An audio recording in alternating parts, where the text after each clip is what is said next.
All right, y'all. We got another new project coming along.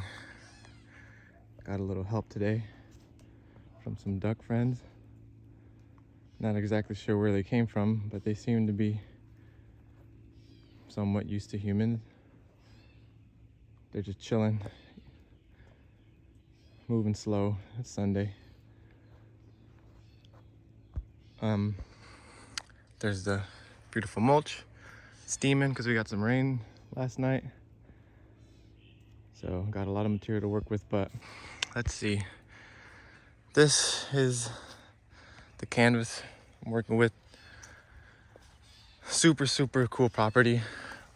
A lot of neat things about it, a lot of unique things about it compared to my property or even Miri's property where I'm working at, which is closer to my house. There's definitely a little bit more of a old school. Where I live is called the Golden Gate Estates, so we call it the Estates. I grew up out here, so this definitely gives me some nostalgic vibes of just me growing up out in the States, and hard to find spots like this these days as development is going crazy. But yeah, this is definitely what, most of the land looked like in between houses. Back in the day, it was you would have a house and then maybe like 2 or 3 lots, undeveloped lots, then another house. There would be a lot of this in between the houses and little trails for ATVs and dirt bikes and stuff. And this definitely has a little bit of that flavor to it. A lot of cool established saw palmetto patches as well. You can see another one down there. But let me not get carried away with that. So here's the work so far. So I was gonna do a video showing how the place looked before I started doing any work, but I kind of wanted to show my process of how I'm going about doing it. So yeah, this is a really interesting project because there's no house on this property. The client wanted to get going on some food forest action before he even built his house. So kind of cool working with this like a raw land that hasn't been touched by the construction crew quite yet, which is I'm a little tiny bit concerned that maybe the construction crews will come back here and mess around, but I'm not sure. Usually what happens is to build the berm for the house, most people just get fill dirt from like back here or something. So yeah, there's usually like a pit in the back of the people's properties. So I'm not exactly sure how that's gonna go down, but either way, I'm starting back here, and this is the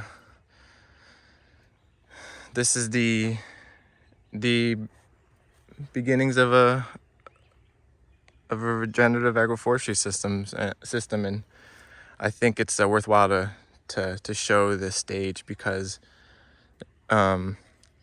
this is a very unique situation in which there's absolutely no irrigation out here. Unique to this area, not unique to a lot of people in the in the world. There's no house, there's no irrigation set up anywhere. I can't like even go to the house to like go fill up some buckets with water. You can see the client has been resorting to filling up tons of 5-gallon water bottles to keep things alive, and he definitely started planting a couple of things last year, and I'm very surprised that they are still kicking because this is some intense just white beach sand, and it rained so it's a little bit more compact, but before it rained it was just super fluffy. So here's a little Cattleya guava. So yeah, I'm kind of just working around some of the things that he already planted that look good. But then for the most part I'll probably be taking out. But here's the star fruit that's coming back. So the interesting thing about this property is how much of a microclimate it has, as you can see. I was chatting with the client about the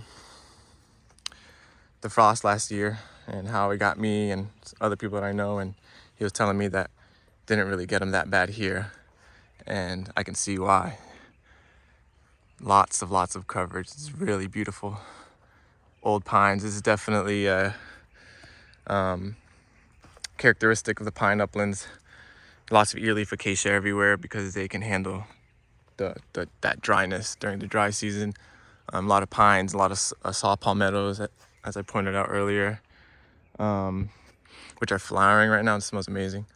And yeah, so it's a unique spot in like geographical terms, because we're in the northern states, which is typically known for having a lot more lowlands, like the wetland areas, big cypress swaths of cypress swamp, and it's the part that's getting developed now because it's kind of like the only land left. Where when I was growing up, everyone bought property on the southern side because it was mostly upland, so there was a lot less chance for flooding issues.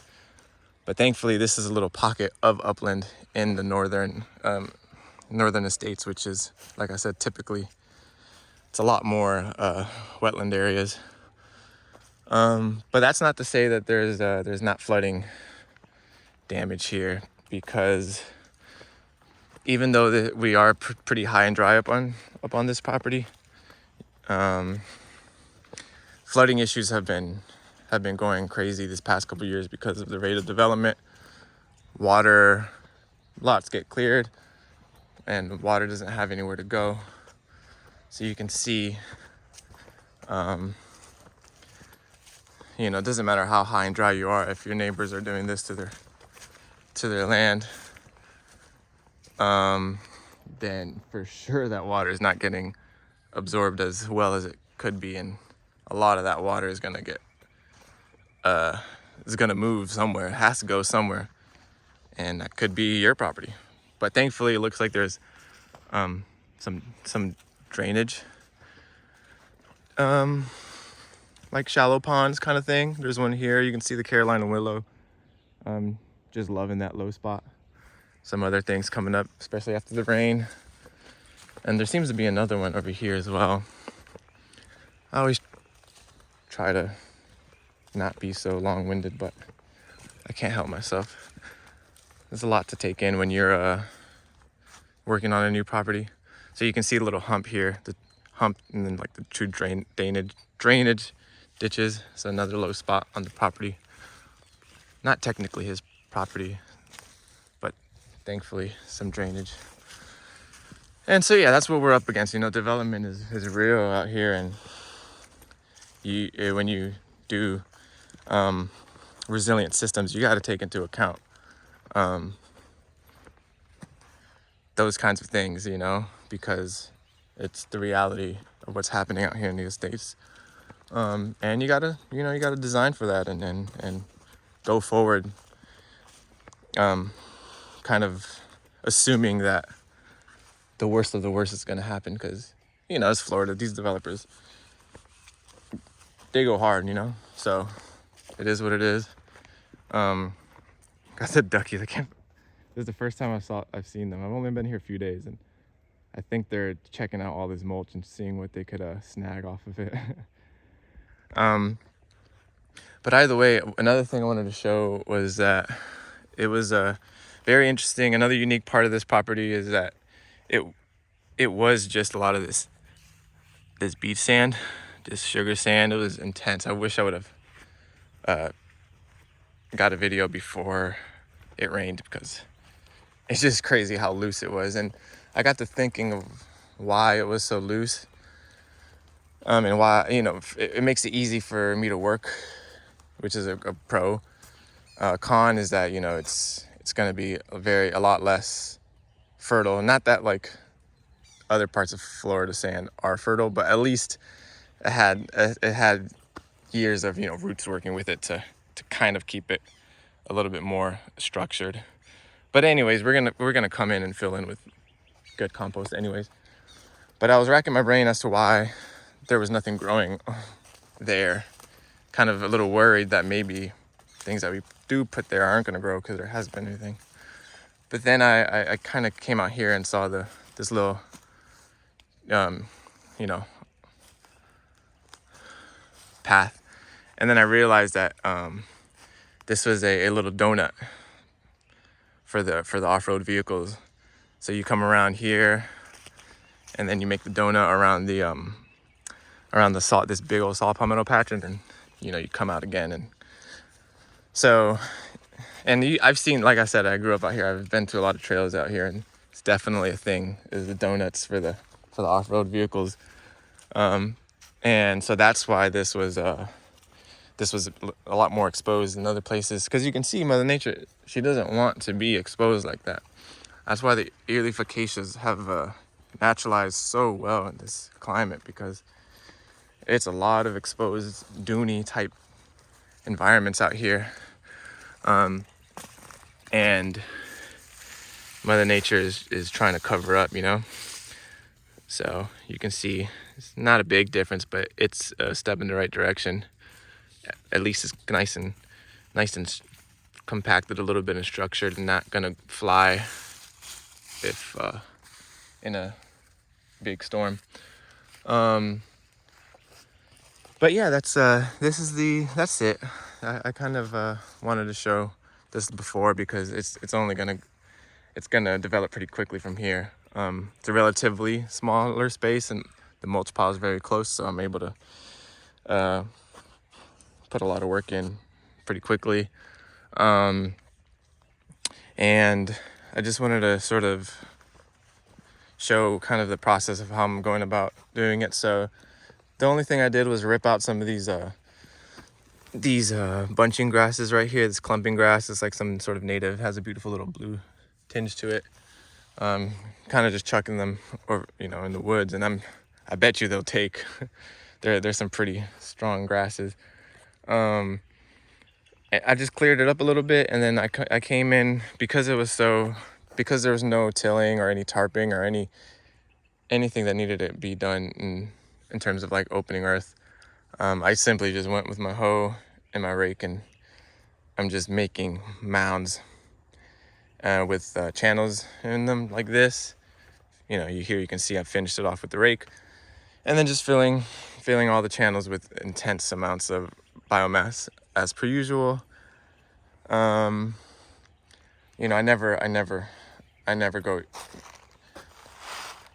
never go wimpy with the biomass. I'd rather do a smaller area with intense biomass and not vice versa, because it's just you're gonna see more results. At least I think so. And I'm trying to just sort of keeping it efficient in terms of like keeping it linear for the most part, but also not so linear where it's like a grid.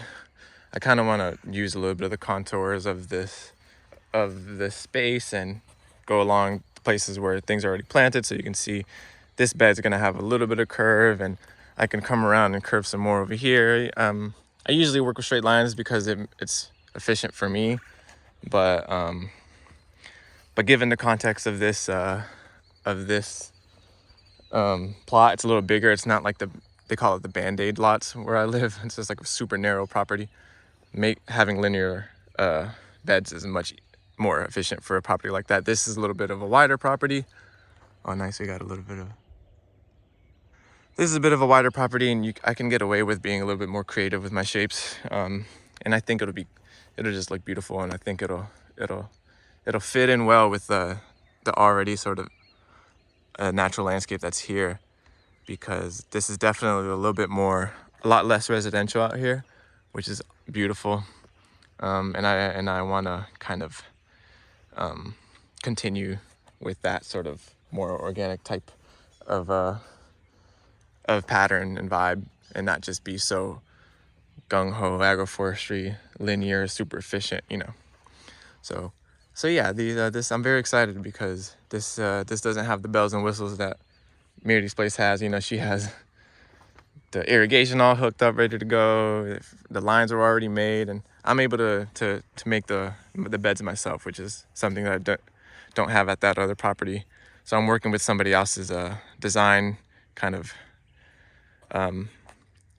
It can be a little bit frustrating at times, whereas here, I'm starting it from scratch, so it's up to my standards, you know. And yeah, and there's a couple of different trees, like I said, that he's planted. But this is a rough place to plant. Like, and this is another reason why I wanted to make this video a little longer than I would like, but because this is the reality of what a lot of people face when they come down to Florida and want to grow things, especially here in the pine uplands, which can get, we can still get flooded in the wet season and things can die. And then in the dry season, because the sand is so, it just drains a little bit too well. In the dry season, it's dust. Like it's hard to keep maintained with water because of just how very desert-like the pine uplands can get at the peak of the dry season. Only super hardy species look half decent in the height of the dry season out here in the pine uplands. So that's why we're coming in with tons and tons and tons of organic matter. You can see the mulch tunnel. But yeah, Barbados cherry, he has a little spot up there that's gonna be, we're gonna do some more work up here as well as we get closer to the house. But for now, we're just gonna focus on that back area and see, and just go from there. But yeah, that's about it. Got the almighty mulch, and definitely a lot more wildlife out here. There's a lot more flies in my face and bugs compared to my house and Mary's property. A lot of carpenter bees are making their homes in here, which I've seen at my house too, but it's like 1 or 2 or something like that. Oh, here there's like 5 or 6 or 7 at any given time. Big old bees. And yeah, that's it. I think I'm personally excited for this property because of that challenge of not having access to irrigation, of not having, just that basic luxury. Means I have to be a little bit more creative about what I'm planting. Have to lean more heavily on the service species and on creating an even more dense microclimate, even though it's already a pretty good one, because of the fact that we don't have any access to water out here. It's a little bit more, I'll have to follow a little bit more of the principles of syntropic theory because of that fact, and that's what I like. I like that challenge. It is nice to have the luxury of just planting whatever the heck I want and knowing it'll do good with irrigation, but there's a deeper sort of fulfillment that comes along with seeing a space that was once just literally a barren sand pit that people used to do wheelies on and donuts around here to something very productive and good for the environment, good for the humans as well, that we'll use the forest for food and medicine. So yeah, I'm very excited. That's about it, and I'm sure many updates will come, but I figured this was a good spot to just show the property and show how I'm going about doing things. So yeah, that's it. I guess on a final note, I would say, like, because this was barren and I was able to just use my hand tools, I really do prefer making the mounds. Whereas if I'm on a time crunch and I just need to get things going, I would probably just have ordered some topsoil and made windrows of topsoil and then did the mulch around it, or vice versa. Did the mulch, make a big mulch ring and then poured compost inside that. But since I have the ability to go ahead and do a little bit of earthworks, I prefer that because it helps with the drainage. Because in the wet season we can still get pretty bad flooding. So all right, there you go. There's a start. Keep on working towards abundance.